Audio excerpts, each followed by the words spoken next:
So I'm going to talk today on, as it says up here, basic beehive components. For any of you who are experienced beekeepers, this may be old hat to you, probably should be old hat to you, but for new beekeepers, this is good information, and it doesn't hurt to have a refresher anyway. And Fonta did a lot of great upfront talk about the different bee hive styles and some of the benefits or issues in keeping bees in a box, but I'll go into a little bit more of it here. So as I'm going to step forward so I can kind of look behind me here. So this is the stuff that I'm going to go over. We're going to talk about hive location, some basic hive types, a basic hive setup. Then I'll go into the frame types, some special components, and then we'll finish up with some of the basic tools that you need. And I'll be happy to take questions at the end, or if you have something really, really urgent, you can pop in the middle.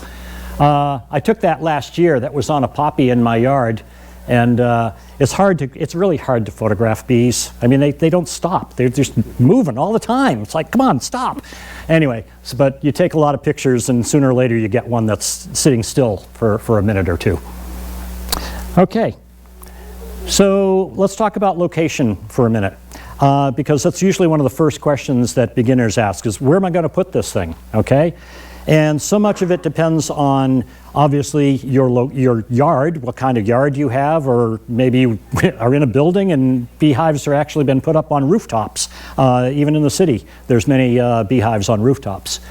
But what's really important to consider in terms of a hive location is what's best for the bees, okay, first off, what's best for a beekeeper, and then the surrounding area. Neighbors, streets, businesses, buildings. I mean, your neighbor may not be really, really happy if you stick a beehive right on their property line pointed at their house, and all the bees are, you know, on their flight path going out across the back of their yard. They may not be happy with that. Likewise, you wouldn't want to put it right next to a building that's got a big air intake, and all of a sudden the bees are being sucked into the building, and they're wondering why all these bees are buzzing around inside their building. But let's talk about what's best for the bees. So consider those factors: the sun, the wind, water, forage, and predators. A lot of times people don't think about the predators, but a lot of things love honey and love bees. But in terms of sun and shade, of course, put the hives in a warm, dry location with full sun or partial sun. As our climate appears to be changing and we're getting hotter, drier summers, I've found anyway that my bees are getting really hot toward August, you know, July, August, even into early September. And if it's really hot out there and I see a lot of bees at the entrance fanning, trying to increase the airflow through the hive, then maybe it's too hot for them in that location. I've actually put up a couple of little awning, those triangular shade cloth things over my apiary just to give them a little bit more shade. Or in the case like this, that's a picture from Fonta's house.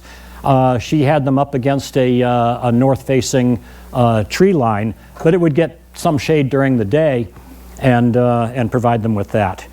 But the other thing is you want an entrance that's facing south or southeast, because the sooner the bees can get warmed up in the morning, the sooner they can start foraging, and gives them a longer daytime to go out there and forage, get food, and so forth. And as I said, consider some partial shade for our hot, dry periods. But the other thing to think about too is wind. I mean, we're not normally in a really windy situation here, although lately, last week, I had some pretty good wind come through. And besides putting bricks or rocks or something on top of the top cover of the hive to keep it from blowing away, I also have to be concerned about big trees like that may drop limbs. Last year in the ice storm, I had whole trees and big limbs and stuff coming down, and if one of those limbs or something fell right across a beehive, well, that pretty much does it for the bees. So I have to be conscious of the location of things around it. And the other thing, a hedge or fence would also work in terms of providing some protection for the bees. water, a lot of people don't think about water, but bees need water. They're an animal, you know, just like us, well, similar, but they need water to live. And it's not just for drinking, for their own nourishment, but it's also because they use the water in the hive to help cool the hive. They bring it in there and they fan it and help cool the hive down. So particularly later in the summer when it's really, really dry, you need to provide some type of a water source, whether it's a bird bath or a kiddie pool with you know, rocks and sticks in there, because bees will drown. So something that they can climb on and get to the water. And particularly if you have a neighbor or down the street somebody that has a swimming pool, for whatever reason bees love swimming pools, but the chlorine's not really good for them and they do go in and drown. So if you give them a better choice of water close by, you can avoid that. Forage. So again, Fonta talks a lot about forage, but it's good to know what's in your area. It's really good if you are conscious of what trees are in bloom, what flowers are in bloom, where they are, how far away they are, and keep notes on that, because that'll help you understand what type of pollen or nectar your bees are bringing in. And maybe you need to augment that in your own yard. Plant more native plants, plant more flowers, whatever locally, to provide that nourishment for the bees. Last year I put in a big pollinator garden in my backyard. I bought a bunch of wildflower seed, and specific for the Northwest, and planted a large pollinator garden, and the bees are all over it. And then later in the season, the birds were all in there eating the seeds from the flowers that had gone by. But they'll actually go 1 to 3 miles away, although realize that the further they have to fly, the more stressful it is on the bees. They're going to be, you know, working a lot harder to go that distance. It doesn't mean you need to plant like right next to your hives, but certainly within an area, it's good to have good forage for them. Predators. I live down in Cottage Grove, and I back onto a wooded area, and we have bear sightings all the time. So my neighbor will call me up and go, "Hey Norm, there's a bear coming down the back property line." I go, okay, and I have an electric fence around my apiary for that reason, mostly for the bears, and spaced out, you know, several feet away from the hive so they can't reach in and swat them or whatever. But the electric fence, and also for skunks, raccoons, you know, possums, any critters that love to, you know, knock into the, dig into the hive. And they're not usually after the honey. Most people think they're going for the honey. They're actually after a lot of the larvae, the bee larvae, because it's good protein, nice juicy little things to eat. Well, one thing about putting a hive up on a stand is that when you put the hive up at some height, you know, a small animal like a skunk or raccoon has to stand up on its legs to get at the hive. It exposes their belly, and they don't like to get stung on the belly. So that's one reason to put it up like that. So elevate it at least about 12 inches, and like I said, consider a strong fencing or electric fencing. That's a picture of bear damage, and I know we've had several people in the club that have had bears just destroy. And they just don't go for one hive. They'll go in and knock them all down. So, not good. Luckily, I just had one. You only had one? Yeah. Okay, so that's what's best for the bees. Now what about the beekeeper? Okay, so first off, flat ground and a stable base. You know, if you're on a hillside and you're trying to prop this thing up, well, sure, you can kind of make it level even on uneven ground. But consider the fact that you're going to have to stand there next to the hive and lift off heavy boxes. And you don't want to lose your balance right when you're picking up a full box of bees or honey or whatever. So flat ground obviously is best. A comfortable height so that you can work on it easily. And most commercial stands, you know, there's kind of an example there where at least puts it up to knee level, and you can work fairly well at that level. You don't want it too high, because then when you get up to 3 or 4 boxes high, now you're reaching over your head to try to pick a heavy box off, and that's not very good either. Room to work, especially on the back and sides. A lot of people think, well, I need lots of room in front of the hive. The bees will go out and find their own way around. There's no problem with that. But you need the space to work behind the hive, because normally you do want to stand behind or to the side of the hive when you're working on it and not be interfering with bees that are coming and going from the front.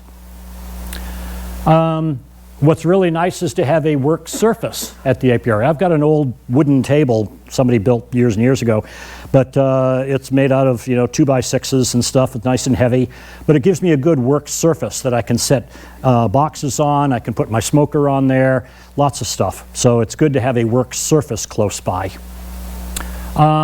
And a garden cart. I actually have one of those big steel garden carts that you find in some of the garden centers that you drag around and put all your potted plants in. And that's really good because it's actually wide enough to accept a whole box. So I can put a couple of boxes in there and I don't have to carry this box around the yard, and I can just wheel it around and do it that way. So that really helps. Another thing you might consider, again, depends entirely on your own local situation. I use an electric vape machine for vaping oxalic acid, and mine I plug into an outlet. So I've actually got a little garden shed that's got electricity, and I can run an extension cord over. So that's convenient for that. There are some other types of vaporizers that can use a car battery, but then you have to remember you've got to carry a car battery out there. Okay, and now what's best for the surrounding area? I talked a little bit about this. But avoid high foot traffic areas. That kind of makes sense. You don't want the beehive, 10 feet behind your back door, and kids, dogs, whatever are trying to go out there, and there's bees all flying in your face or across. Bees fly pretty fast, and just getting hit by one, not stung necessarily, but getting zapped, hit in the face by one is not comfortable. So put it at some location where it's good for the bees and good for you. If you do have to be on a property line or someplace where you want the bees to go up and not horizontally out across the yard, you can put it up against a fence or a hedge or something like that, and the bees will naturally go up and over that obstacle. So they'll do that on their own, of course. And of course, buildings and streets, at least 20 feet away. I can't remember if there's a particular ordinance in Eugene or Springfield, but there must be something about not having it right on the property line or right on a street line. Besides the fact you don't want bees flying out into traffic or something, not good for the bees. So let's talk about the hive types then. I'm not going to go into any detail on this because Fanta already covered it pretty well if you were here for the earlier session. The three basic types here, the Langstroth, the top bar, and a Worry hive. We just focus on the Langstroth because as beginning beekeepers, although Fanta said she started with, I think, a top bar, as you get more and more into beekeeping, you want to minimize your cost and maximize your ease of use. And the Langstroth lends itself to that because you can interchange and use a lot of common components.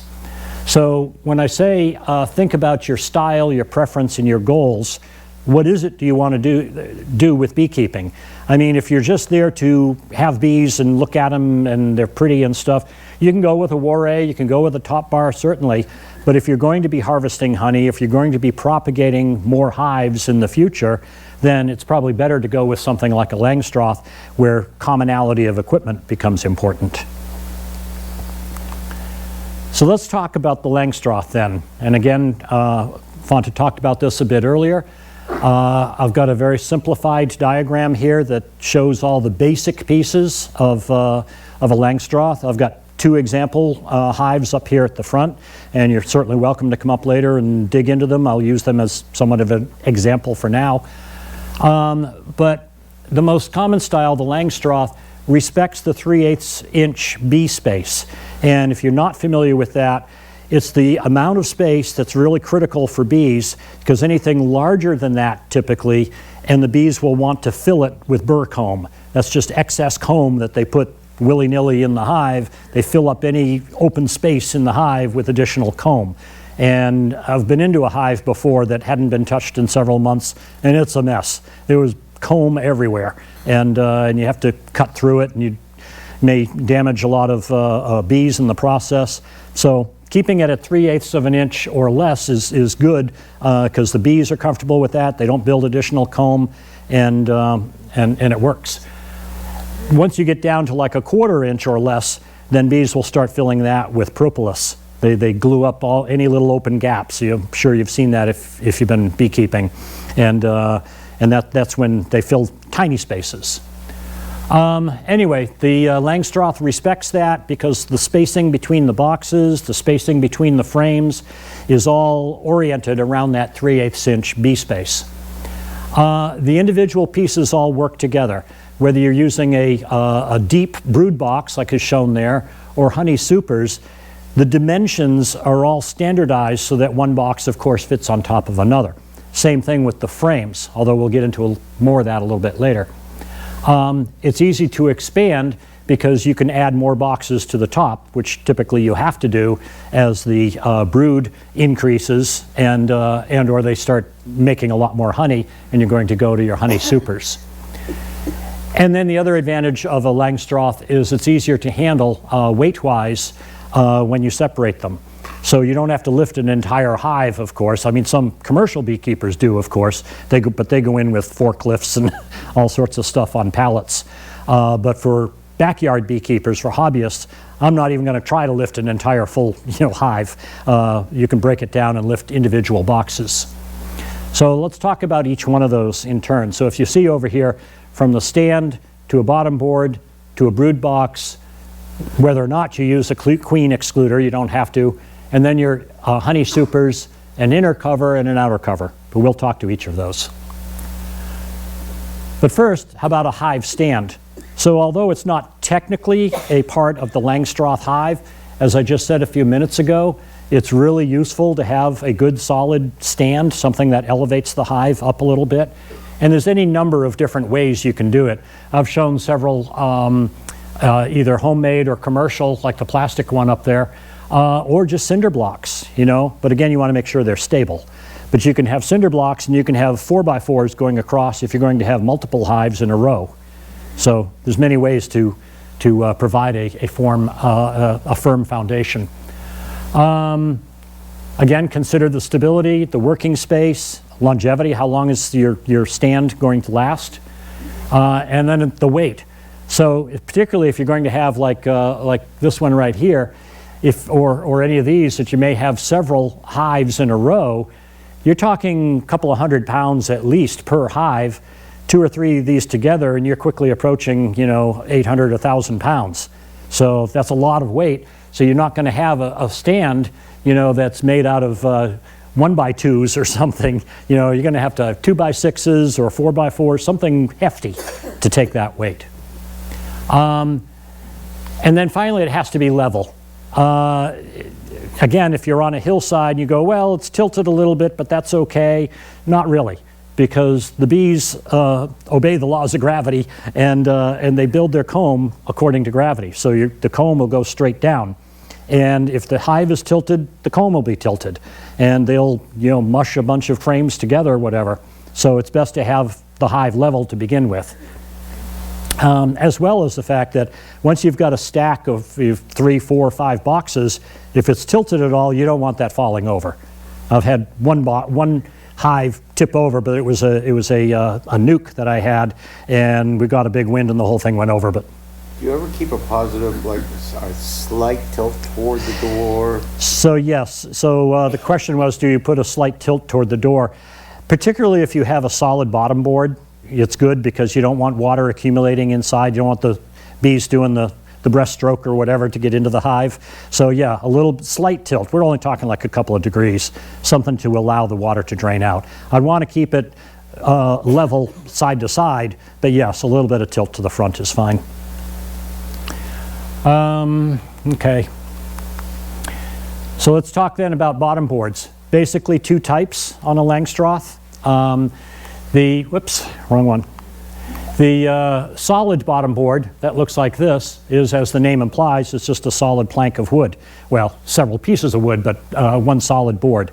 And it's nice in the sense that it reduces a lot of airflow in the winter if you want to keep a hive, fairly warm. But that can be a problem in the summer because it decreases that airflow in the summer. The other advantage to it, though, is it's fairly inexpensive. They're readily available, and if you're any kind of a woodworker, you can probably easily make one. But then the other type is a screened bottom board. You can't really see the screen in here. Again, well, I can probably show you one. But on a screened bottom board,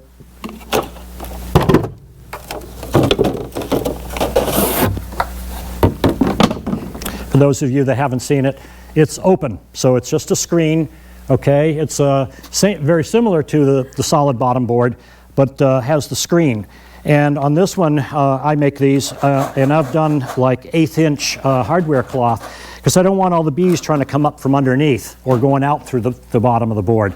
So with the, remember, less than 3/8 of an inch, so a 1/8 inch, screening, they're not going to go through. So, but again, it provides the airflow up through here. The other thing that's an advantage to the screened bottom board is what's called integrated pest management.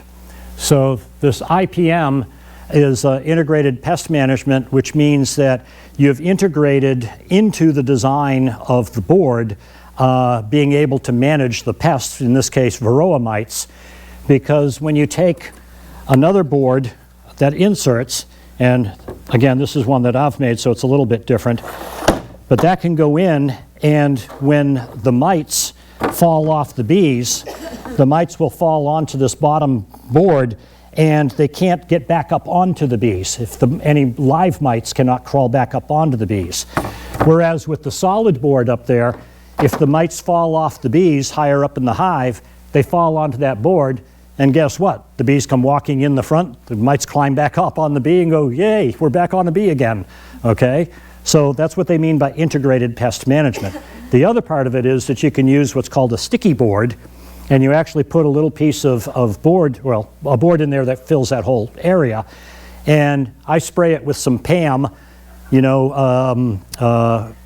oil, and just lightly spray it, and when the mites fall on it, they can't get off of it, they're stuck, okay? But then I can also go in and I can count how many mites there are. So you can do a mite count that way and see how badly or not so badly my bees are infected with the varroa mites. So that, again, is part of the integrated pest management. But it is a little bit more expensive. I mean, I don't remember what these cost commercially, from one of the suppliers, but I don't know, anybody, do you remember? 30 bucks. 30 bucks? Okay, 30 bucks, something like that. I can make them a lot cheaper than that, but then I'm a woodworker. So, but anyway, that's one approach to it. Let's see. Okay, now let's talk about the business part of the hive, the hive body.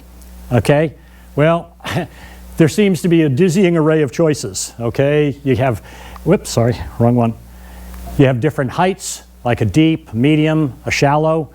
You've got different purposes, whether it's a brood box or a honey super. You've got different widths, whether it's an 8-frame or a 10-frame. Well, what's a beginning beekeeper to do? How do you make sense of all of this? Well, I'm going to break it down for you a little bit. So let's talk about the widths first. So in terms of widths, you basically have 3 main types. This one is a 5-frame, which means 5 frames, side by side will fit in here. This is an 8-frame, same thing, 8 frames side by side, or a 10-frame. Okay, those are your standard sizes. However, typically the 5-frame is usually only used for a nuke. I mean, you could use a 5-frame, but it really constrains the amount of space that the colony has to live in. So it's generally used for a nucleus colony or a nuke, and once you've got a regular box available, you move them out of the nuke and into a regular box. Choice of 8-frame or 10-frame is really up to the beekeeper's preference. I've got a mix of both. That's what I have up here. Both all of mine are 10-frame. I'm talking width here. All of them are 10-frame, and it's fairly standard. But if you want something a little bit lighter, then certainly you could go with an 8-frame. But the other thing to think about is the interchangeability.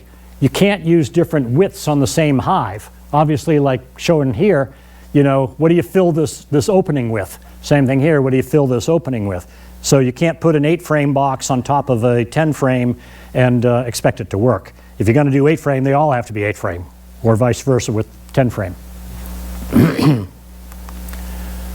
Okay, now the heights, which I started to talk about a minute ago. So a shallow, a 5 3/4, and again, I don't typically use those. You'd have to have a bunch of them to make up enough space in the hive to really have a robust colony. So I generally do not use, in fact, I've not even seen anybody using a shallow box on a regular hive.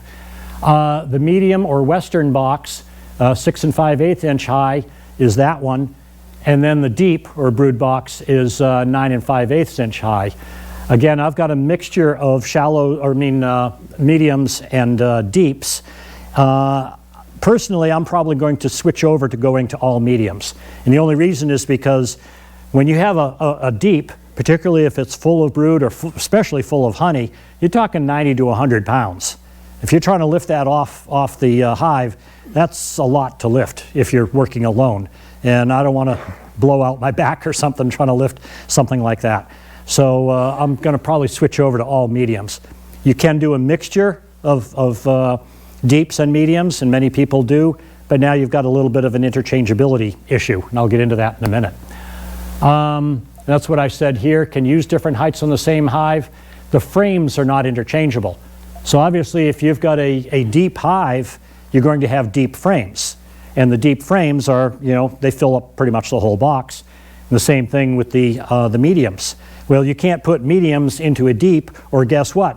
Now you've violated that 3/8 inch bee space, and the bees are going to fill that extra space with comb. And you'll go in and go, oh my gosh, what happened? It's a mess in here. You got comb everywhere. Because the bees, well, generally they'll follow along the same frames, but it can still be a mess to deal with. Now, why is the interchangeability of the box height important? Well, I talked a little bit about that, okay? But going back to Fanta's favorite thing here about the wheel of the year, I kind of borrowed from her diagram and said, going from right now, March 21st, through to the fall equinox on September 21st, we're right now going to be in this big increasing phase, the buildup. So whatever you have on the hive right now, your 2 deeps, your 3 mediums, whatever, or 2 mediums, you're going to start building onto that. You're going to be building on it as the bees are building more and more brood and honey stores. And so you're going to have to replenish, you're going to have to build up adding brood boxes and honey supers. So you're going to have to add those things. And again, if you're dealing with just deeps, if you want to put another deep on later in the season, now you're going to have a very heavy deep box full of honey. Or the same with medium boxes, you're going to have medium boxes to deal with. But what happens in here when Fanta was saying that we may need to reverse the boxes, because that brood has moved up into the upper box, particularly here in early spring, and you want to take that upper box and you want to put it on the bottom, and the bottom box and put it on the top. Well, if you're dealing with a deep box and a medium, it doesn't really work so well, because now you're putting a medium on the bottom and a deep on top, and you can do it, but it just gets more problematic for the beekeeper. The bees don't care, they'll do anything, but it's more difficult for the beekeeper.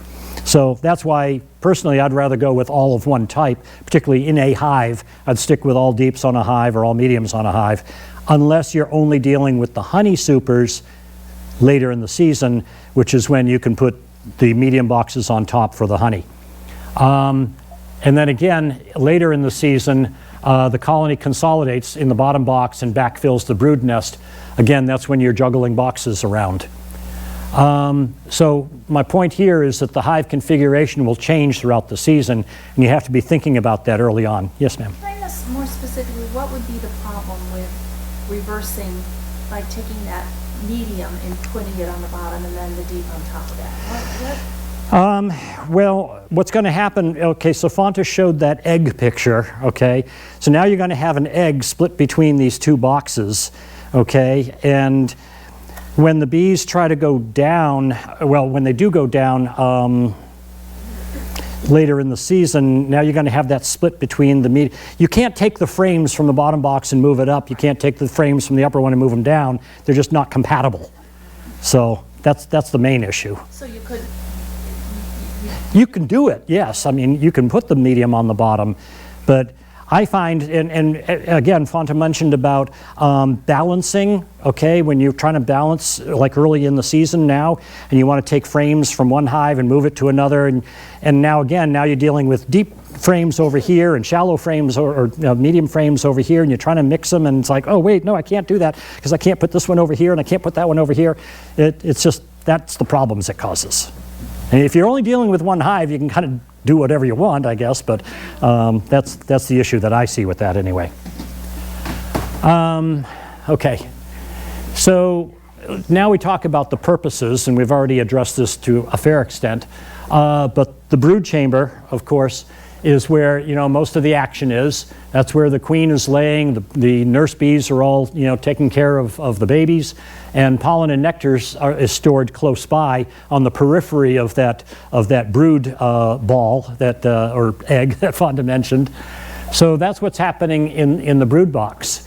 Now the honey super is used for long-term storage, and I specifically say long-term storage because the bees in a regular deep or even in a medium box, they'll build that ball of brood in the middle, and all around the outside is where they're going to store their honey and pollen, but that's for short term, okay? They're going to be eating that when they get into fall, or even throughout the season, they'll eat it to some extent. But as you go into winter, then they're going to be going after the long-term storage of honey, which is going to be up here in your supers, okay?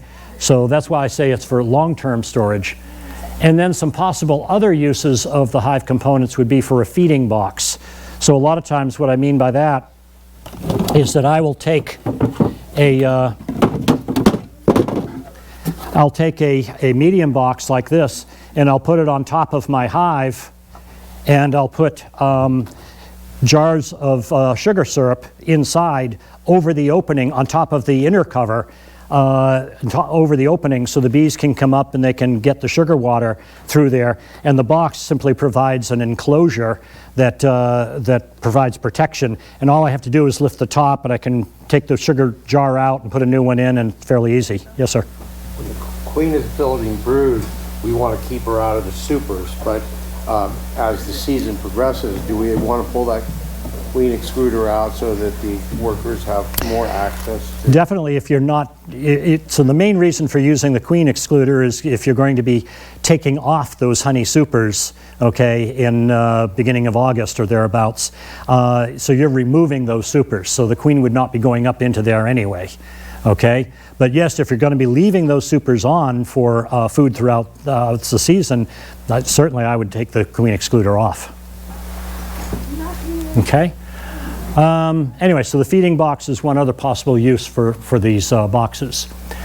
So the typical brood chamber configuration, and I started to show you here, is either the two deeps, like I've got over here, and I particularly chose this configuration where I've got a solid bottom board and then two deep boxes that provides the brood chamber. Oop.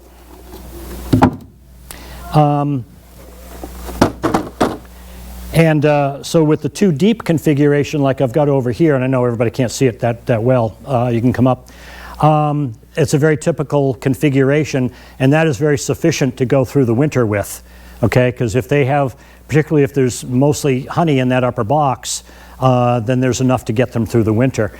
If you're going to go with the medium boxes, then a typical configuration would be 3 mediums like I have over here, because they're about the same volume, okay? You can kind of even see that here. They're about the same volume for that colony to live in. So they're somewhat equivalent.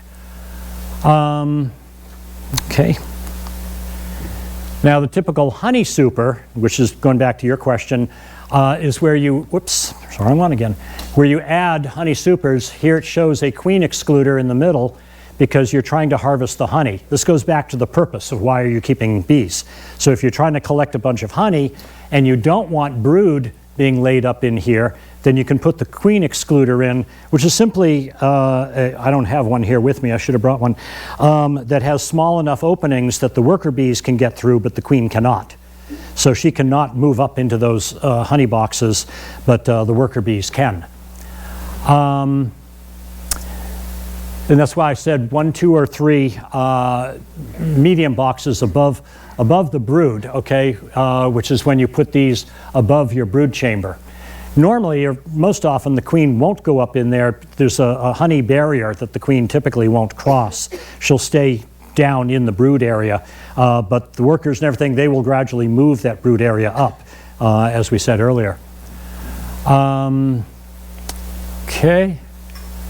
Okay, so again, the weight and height to lift. So the higher you go up, I mean, I've seen people that have had, 4 or 5, whatever, honey supers on top. But once you're getting up to here, now you're gonna, that's a fairly heavy thing. Even a medium box like that is probably gonna be 50, 60, maybe 70 pounds of weight. And again, I'm not a big muscular guy, but it's still a lot to lift there. Let's talk about hive covers then for a minute. So I talked about a solid bottom board. Well, this is a solid top board, or what's called a migratory cover. And when I first got into beekeeping, I go, what is this business about migratory? I keep seeing it in the catalogs and stuff. What do they mean about migratory? Well, it's the typical configuration that commercial beekeepers would use so they can migrate or move their beehives. Because when you put this all together, it forms a fairly compact square type of configuration that the commercial beekeepers can put on pallets, strap them all down, and then move them to California or wherever they're going to pollinate the fields. So a migratory simply means that it can move. Okay, so it's more convenient. But you notice though that when you put it on, even though it may overlap the edges just a little bit, there's still kind of an air gap in there, which of course the bees will try to propolize, but you still have the risk of maybe water infiltration or air infiltration, which the other type of cover, or a telescoping cover, mitigates because it rests down over the top of the hive and any water and stuff, and it usually has some type of a metal or plastic cover on it for weather protection, and prevents any real moisture from getting into the hive that way.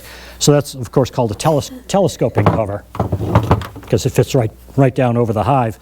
But as I also said earlier, I want to put a brick or a medium-sized rock, maybe 20 pounds or something on top of that, depending upon what kind of wind I get in my area. So that's fairly important. The inner cover, I didn't talk about that, I kind of went out of order. But the inner cover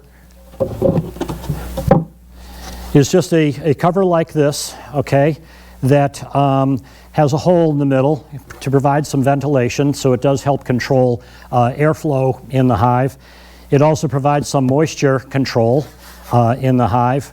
And in fact, you can see how the bees have all propolized around the edges because they want to seal any of those openings.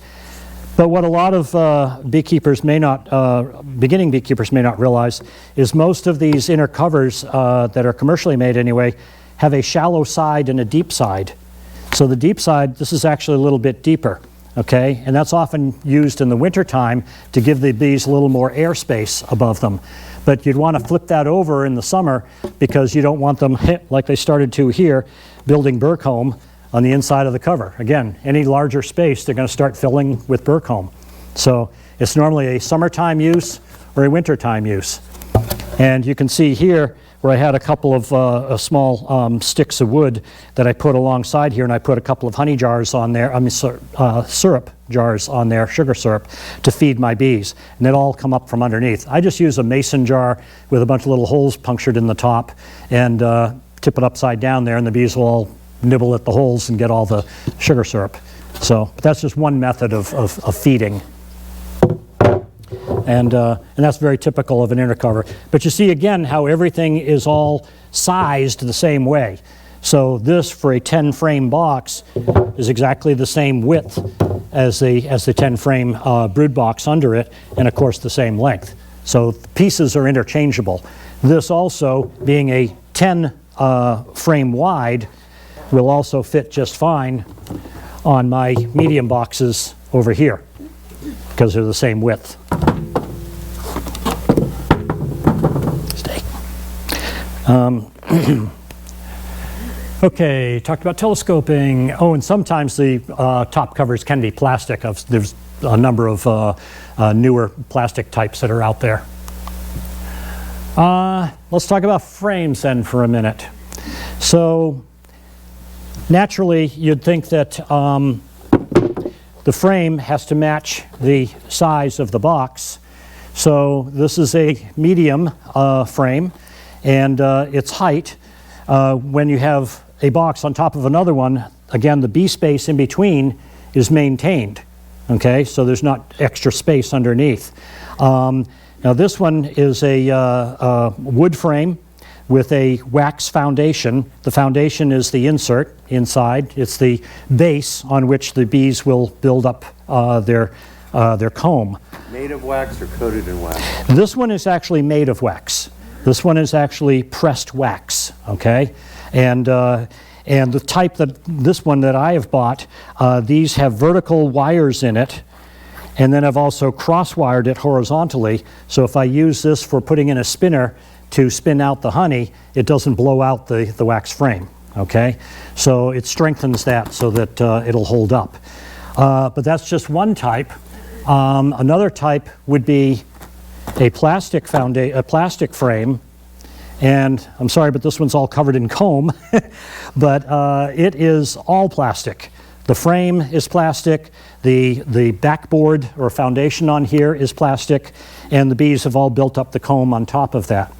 You'll also notice that usually the foundation is already stamped in the shape of little cells, because the bees will tend to build in the same shape of that cell. So you can actually get some frames that are particularly made for drone, which are slightly larger cells, or these that are made more for honey or brood, which are slightly smaller cells. So that's just the way that they're made. The nice thing with the plastic is it generally doesn't warp, and it's all one piece. It doesn't tend to break very much. But one issue, though, it does have little gaps on the sides, which sometime when you're moving frames around, a bee will try to crawl into that little gap, and then when you push the frames together, the bee gets snapped or caught in between. So that's kind of one little bad thing about this. As opposed to the wood frames, which of course are entirely wood, all sealed. Now, whoever mentioned that, or you asked, this is a solid plastic foundation. This is a kind of a hybrid. It's a wood frame with a plastic foundation in it.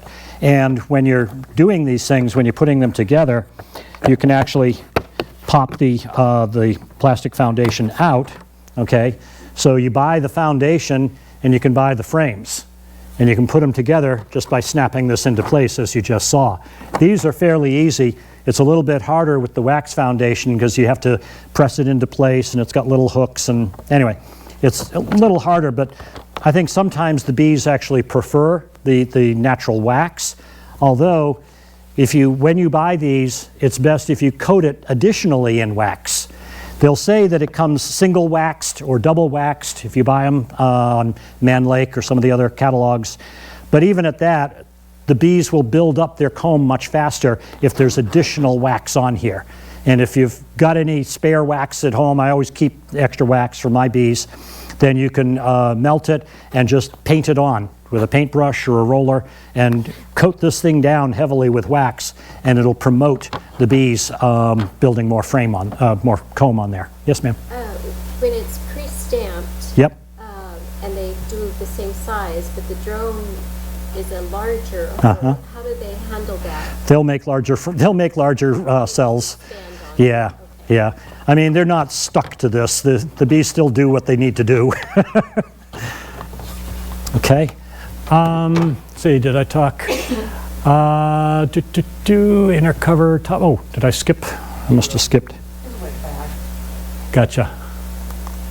Frames, there we go. Naked frames versus drawn comb. So Obviously, this one's a naked frame because there's nothing on it. There's no cells, there's no comb. As Fonte was saying earlier, the bees are going to be working extra hard at this time of year to build up a lot of comb. They need to have a lot of comb built, and it's very energy intensive.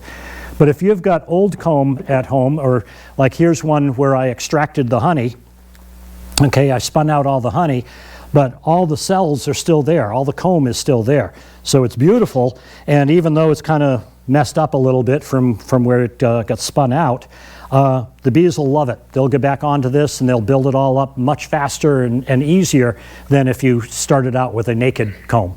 So it's really good if you can start the season with a number, if you have them, a number of comb that's already been drawn, and give the bees that extra jump start on the season.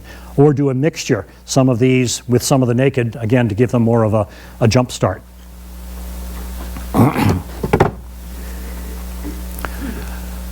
Let's see. So other special components. I have not used them. I know a number of beekeepers have, but a slatted rack is this type of thing that goes right on the bottom, right above the bottom board. And it is used to provide a little extra airspace and a little extra resting area for the bees. So it's supposed to promote some of the airflow and health in the hive. Again, I've not used them, so I can't really say one way or the other. Do we have any experienced beekeepers in here that have? No? Okay. I don't know how common they are. Here's a picture of queen excluders. That one's a metal frame queen excluder, and again, these holes are small enough that the queen cannot go through, but the worker bees can. So that would go above your brood box, of course, above the brood boxes and below your honey supers. So if you're particularly interested in trying to, let me see what time it is. If you're particularly interested in trying to produce a lot of honey, you may want to put a queen excluder on, put your honey supers on top, and then remove the honey supers at the end of the season, and obviously the queen excluder as well. This is, whoops, I keep doing that. This is the sticky board that I mentioned earlier about the integrated pest management. Although my board here has this single insert board that I've made to go in the back, I could put right on this a sticky board, and it's often marked in these little squares so that you can kind of count, you know, how many mites are in a square and multiply or whatever to get a rough estimate of your mite count. It's not all that accurate. You're still a lot better off if you do a sugar shake or an alcohol wash to count the number of mites, but we're going to cover that in another class. Another one would be a spacer shim, and that's often used for producing a little bit more airspace again. And all it is just like a picture frame, and it may or may not have a little opening on the front, and you can put that on the box. Particularly later in the season, if you wanted to give the bees more of another entrance hole, or often at the bottom, again as an airspace. You still have to be careful of burr comb. You don't want to do it at a time when they're going to be building a lot of comb and filling that space with burr comb. Entrance reducer. Where did I put mine? So the entrance reducer, just a little piece of wood that goes in the front of the hive to cut down the amount of access into the hive. This one, they're often done with a wider space like this for mid-season when there's a lot of bee activity. Actually, I don't have an entrance reducer on my hives right now because the bees are, on these warm days, are just exploding out of the hive. So I've removed the reducer completely. But particularly later in the season, when there may be a lot of pressure from yet another predator, which would be yellow jackets that want to come in into the hive and raid out the hive, then you want to put a reducer on so that the specialized bees that are guard bees can come out and guard the entrance, and they will attack any yellow jacket that tries to come in. But by having a smaller entrance, they can protect it a lot better. You can flip it 90 degrees, and there's yet even a smaller entrance like this. same thing, that would make it much easier for the bees to protect their hive from any invaders. So that's where an entrance reducer is used. Norm, Yes? just want to say too, one thing you can do is flip the entrance reducer so that the opening is not on your bottom board. So if you have a lot of dead bees and the opening is on the bottom and they can't actually get out. So if you flip it like that, they can crawl over the deads and get out. Like that. Like this. Get out of the hive unless you have a top entrance. So it's just flip it over. Good point. Yeah. And when you put them on when it's warm, you maybe want to have not one of those because it will get too hot in there. So you put on a screened one or something. Yeah. Yeah, there's other types. There's a screen one that provides the airflow but doesn't allow, again, the wasps to come in. So that's another, thank you. That's a good point. What I also do with this, however, is when I'm doing oxalic acid treatment for my mites, I block off the whole front because I want to get the vapors all inside the hive to treat my mites. So I'll either cover this with a cloth across the front, or in some cases I've actually made like a little plug that can go in here to close it off. Let's see, talked about everything. Oh, a feeding shim. So I talked about using the whole box over here, a shallow box, I'm sorry, as a feeding box, but you can also use a shallow box like this as a feeding shim, which during the winter I can put this on top and I can put sugar blocks on there, or fondant is another type, which is just different type of sugar. I can put it in there and the bees can come up from underneath and eat out of that, and so it's not directly on the frames, but it's very close to them so that they can get in there and access the food. Okay, right now I'm still putting dry sugar blocks in there because it's too cold. Our nighttime temperature, as Fanta said, we're not above 50 or 55 degrees, so the bees can't process the liquid sugar water. It's too hard for them to process that sugar water in the colder temps. So I'm putting solid sugar blocks on here. I just mix up sugar with a little bit of water and a small amount of vinegar to prevent it from molding, and put the blocks in here. The other thing that I use this for, same type of deal though, is for a quilt box. And this is just an old pillowcase that I have filled with wood shavings. Okay, these are just all wood shavings. And the wood shavings in the pillowcase, and I can lay that right in here, cover that up, and it acts as a dehumidifier in the hive. Because you, of course, can imagine that during the winter, with a very warm box down below, somewhere in the low 90s temperature-wise, that creates a lot of warmth that comes up. But then with our wet, humid, nice Pacific Northwest weather, you're going to get a lot of condensation at the top of the box. And the condensation may form on the inside of the cover, and if it drips down on the bees, it can chill them and kill them. So that quilt blanket in there helps to absorb a lot of that extra moisture.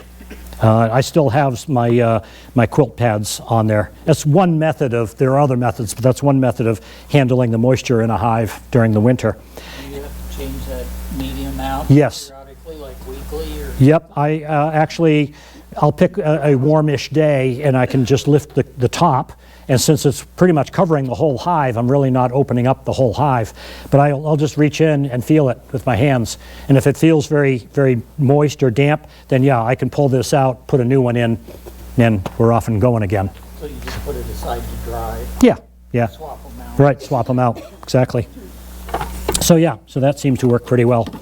So that's a feeding shim, or also a quilt box. Back to your solid sugar feeding. Yeah.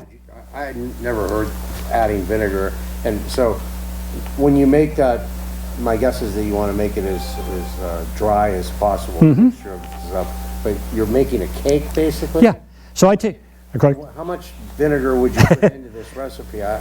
No, about a couple of teaspoons. Yeah, not much. And how do you dry those blocks? So what my technique anyway, okay, you ask 5 beekeepers, you're going to get 6 different answers. Okay, but at any rate, my approach is I take a big mixing bowl that my wife graciously loans me, and I'll put like 20 pounds of sugar in there, and I'll put like a half a cup of water and mix it up until it's kind of like a, oh gosh, can't think of a good example, a sawdusty kind of consistency. And then I'll put a couple of tablespoons of vinegar, teaspoons vinegar in the water before I dump the water in there. Mix it all up until it's kind of crumbly. And I'll take little, again, my technique, I'll take little 6-inch pie dishes and pack the sugar into that with a piece of saran wrap underneath, and then I upend it on a cookie drying rack, the slatted drying rack for cookies, and I'll set it over my air vent in the kitchen, and over a day or so it dries out, turns into a nice hard little block, and then that's what I put in the in the hive. Anyway, again, my approach. You can even use dry sugar. People put newspaper, like in that feeding box, put little sheets of newspaper in there, sprinkle dry sugar in there, and the bees will again eat up through the newspaper and eat the sugar. So, different ways of doing it. Okay, talked about all that. Okay, let's talk a little bit about tools then. Okay, so bee suit. Many different styles. Obviously, that's a onesie. I generally go with just a jacket, although lately I've just been doing just a veil. You know, a lot depends upon how your bees are at that particular time of the year, season, whatever.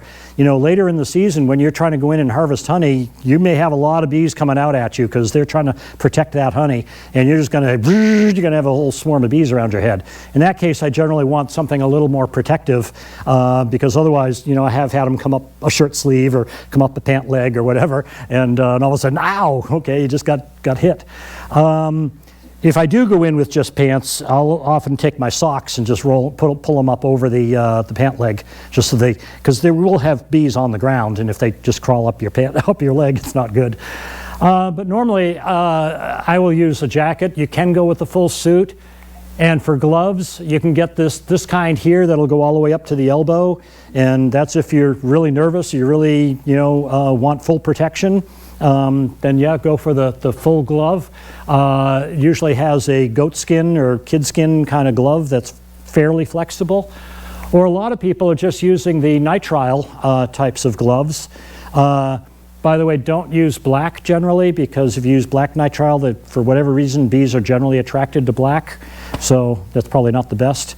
I actually bought a whole box of these orange nitrile gloves online, and they're heavier than your typical nitrile. They're somewhere in between these two. A little heavier than the nitrile, but you want the flexibility. If you're trying to go in and pull frames and stuff, the flexibility is often very nice to have with a softer glove.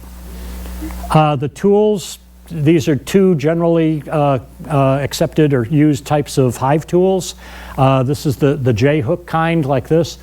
This one you can't really see, but that's a right angle turn right there. It's more of like a pry bar type of thing. I like this one because I like to be able to get this skinny end in here in between the frames and be able to lift one frame at a time.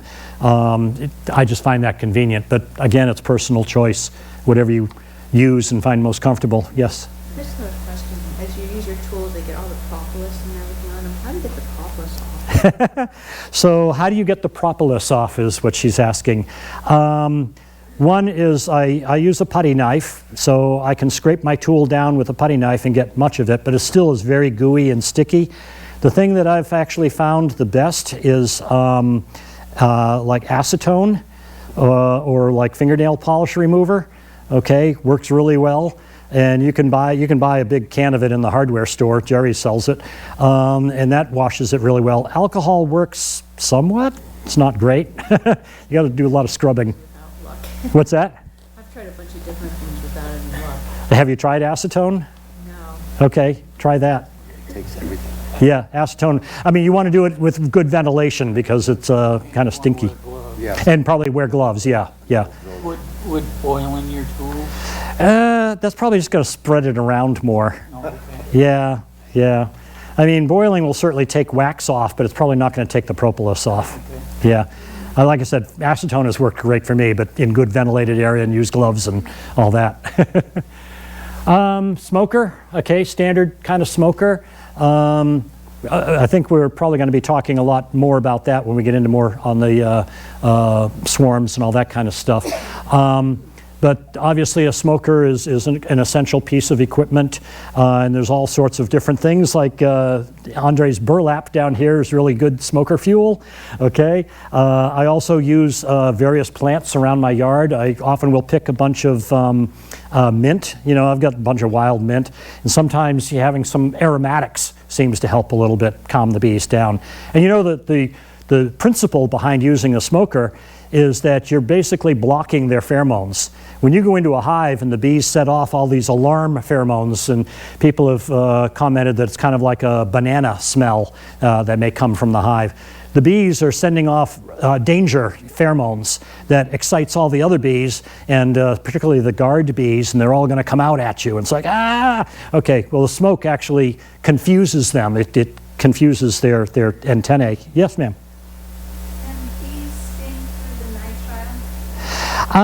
Can they sting through the nitrile? I think, Yes. If they're really determined, yes, they can. Generally, they don't want to. Okay, and so much, my experience anyway, and I've only been beekeeping for about 5 years, but so much of my experience has been the gentler you are going into the hive, the calmer you are. You don't go in and start slamming stuff around, but if you start moving things very slowly, you lift your frames very slowly, everything carefully, your bees stay pretty chill. Generally. Huh? You've got to talk to them, yeah. Okay. Has anybody heard that in England, when the queen dies, the royal beekeeper has to go out and tell the bees that the queen has passed away? Okay. And so one thing is you can, hello girls, I'm coming in. You can actually like kind of give them a little warning and tell them that, that you're coming in. Okay, I think I'm almost done here. I talked about, I think I'm almost done on time. Yes, I am. Feeding equipment. I talked about sugar. This is, whoops, wrong one. This is a different type of feeder. It actually takes the place of 2 of the frames inside the box. My only issue with this is sometimes the bees will end up drowning in the sugar syrup. So I tend not to use that. I like the upended jar better, which I talked about there. A bee brush for cleaning bees off a frame if you need to, if you do it gently. A spray bottle sometimes for using a little light sugar water to spray them, it can calm them down. And then I also use a burr comb collection cup that when I'm going in there, and I don't know where I put it, I just use an old margarine tub or whatever. Oh, there it is. Thank you. That, I go in prepared with this because I know I'm going to find burr comb, and I scrape it off and I put it into this. And particularly when I'm going in at honey time, I try to keep it covered, so I'll open it up, put the stuff in there, cover it back up. Otherwise, the bees will all end up inside there. So that's my approach with that. Okay, that's it. Sources of equipment. There's numerous places around here. Down to Earth, of course, has bee equipment. We used to be able to buy from Glory Bee, but I don't think they're selling to the public anymore. Eugene Backyard Farmer, Wilco Stores, Tractor Supply. If you're down around the Cottage Grove area, Coast Fork Brewing and Feed Store. And then online, there's numerous sources. Dedant and Man Lake are 2 of the most common down there. And there's various addresses and so forth. And this will all be available to you after the thing. What do you think about buying used supplies from people who are getting out of the... Used supplies is good if you clean it thoroughly. Okay, you have to be very careful at the house. Why did the person, do you trust the person? Did they have any kind of diseases in there from before? You don't want to import any diseases into your yard. So you may want to use like a chlorine, wash or something, scrub it down, chlorine wash, let it dry really, really dry, okay? You just got to be careful. Know where it's coming from and treat it accordingly. Huh? Put it in a freezer. Or put it in a freezer to get rid of any wax moths, larvae, stuff like that. least a week. Okay. Thank you. Yes. I wonder, you said you'd like to use mason jars. Mason jar. Don't you get a lot of burr comb in that area then? No, because you can if you leave it in there for a long period of time, yes. Okay, but generally I don't. There are some other techniques. I think one of our club members here, Dennis, uses a technique where he's actually got an opening that's cut just to the exact size of the top of the mason jar. So when the mason jar goes in, they can't go anyplace except to the bottom of the mason jar. That's one approach. But generally, like at this time of year, they're going to be focused on building up the comb on the frames. But yes, you can, particularly if you don't go into your hive often enough. Any other questions? Because I think we're, yes? What about the water source? Is there an ideal position for it, different from the hive or anything like that? Normally I wouldn't put it like right next to the hive. You know, if you want to put it 20, 30, 40 feet away, something like that, that's fine. I've even seen them going to a dripping spigot, you know, on the back of my house. All of a sudden I go out and there's a whole bunch of bees there and I go, oh, what are you doing? And they're all like climbing around, you know, drinking from the spigot. They'll find it, yeah. But I just generally don't put it like right next to the hives. And I also don't want like a big open bowl of water because again, they'll drown. I'll use a shallow pan and I'll put a bunch of rocks and sticks and stuff in there and they'll land and climb around. Anything else? All right, I think we're done. Thank you so much.